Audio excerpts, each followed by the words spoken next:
For Telesur, I'm Cody Weddle in Caracas. We begin with the new developments in the Gaza Strip. Peace negotiations will renew next week, but Israel continues its airstrikes. Our correspondent Noor Harazin has the latest from Gaza. Continuous Israeli attacks on the Gaza Strip on Friday. There has been several Israeli strikes on northern Gaza, eastern Gaza, also southern Gaza and Rafah city, alongside shelling on the eastern borders of Shija'iyya and Sha'af and the northern borders of Beit Hanun.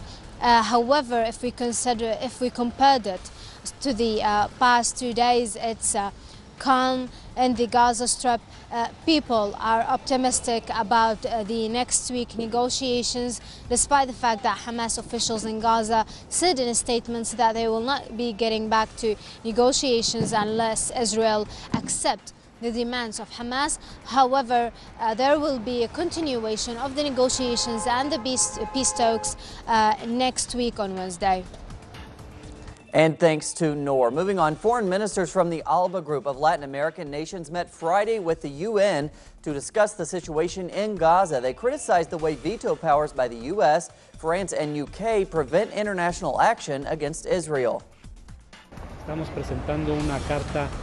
Letter to the President of the Security Council to let him know or stand against Israel's attack on Palestine.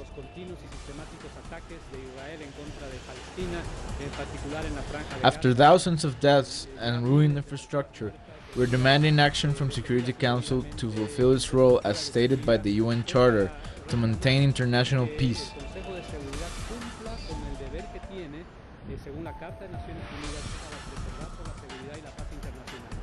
We see that when it comes to Israel, the Security Council is powerless. And staying in the Middle East, Washington warned Friday that it may widen its military action in Syria as it targets the Islamic State. U.S. forces have so far carried out 90 strikes in Iraq. According to aides, President Barack Obama plans to request new funding from Congress for airstrikes against Islamic State targets. Taking a different approach, the UK's former army chief Richard Dennett says Britain should cooperate with Syrian President Bashar al-Assad to combat ISIS. Britain has previously armed the Syrian opposition.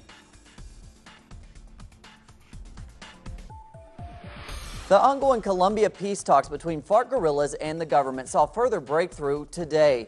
For more on the development, we go to our correspondent there, Charles Parkinson.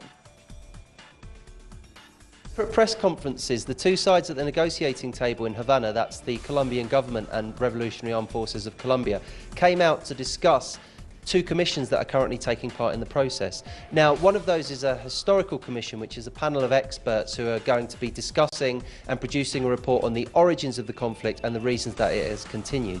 The other is a subcommittee, a new subcommittee made up of military top brass from Colombia, who will be sitting down with representatives of the FARC to discuss the bilateral ceasefire and disarmament that will come at the end of the peace process. Ivan Marquez, the FARC spokesman, referred to this meeting as historic. Humberto de la Calle, the spokesman for the government, came out and emphasised the fact that the bilateral ceasefire will only happen at the end of the process, and they are not discussing any kind of ceasefire to happen until an agreement has been made. It's Charles Parkinson in Bogota, Colombia. And thanks, Charles. To Argentina, where Friday another child who disappeared under the Argentinian dictatorship of the 1970s and 1980s has been found. Our correspondent Leo Poblete is following this good news story today. Wonderful scenes emerging from Buenos Aires tonight. The 115th grandchild of the Abuelas de Plaza de Mayo has been recuperated. On this occasion, it's a granddaughter. She doesn't live in Argentina. She lives in Europe. It's a woman who lives in an undisclosed country of Europe so far.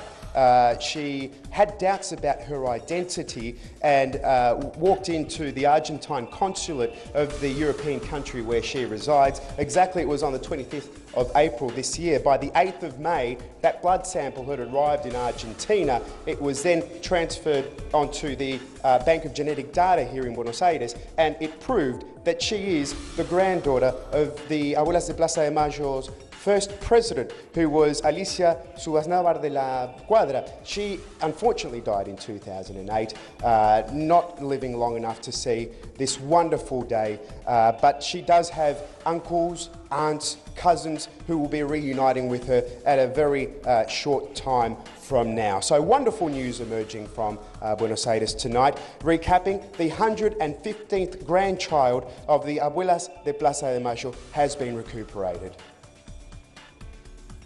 Thanks to Leo. Nicaraguan President Daniel Ortega warned that the Venezuelan opposition is plotting to overthrow President Nicolas Maduro. He referenced the failed coup attempt in 2002 as an example of the Venezuelan opposition's determination to retake power by any means necessary. Allá en Venezuela. There in Venezuela, they did a coup d'etat against Chavez.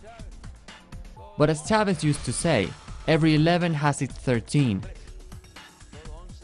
Every 11 has its 13. And the people took back power with Chavez.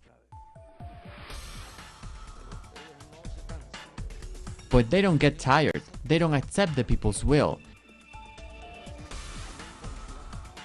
And they continue conspiring.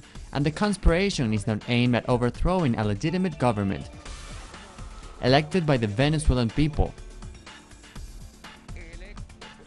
which is the government being ran by our partner Nicolás Maduro.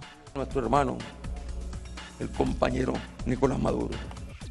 And to Yemen, where the government is facing widespread protests. Thousands have taken to the streets of Sana'a, the capital city, to demand restoration of fuel subsidies, which were cut by the government. They also want the current government to step down. The protests led by the Houthi movement began last Wednesday. Protesters are now gathering in camps around Sana'a's main square. Similar protests in 2011 met a brutal crackdown.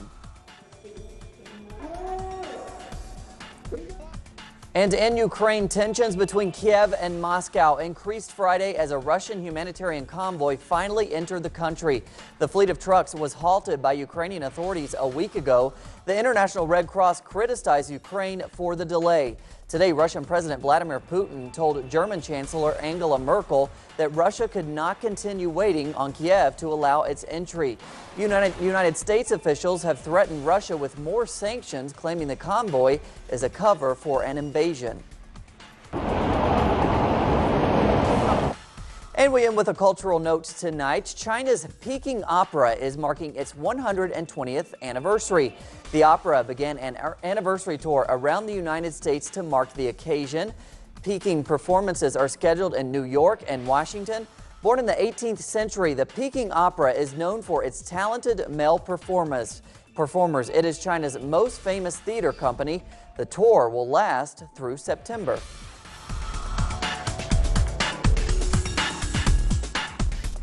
More on those stories and others at our website, telesurtv.net/English. For Telesur English, I'm Cody Weddle. Have a great weekend.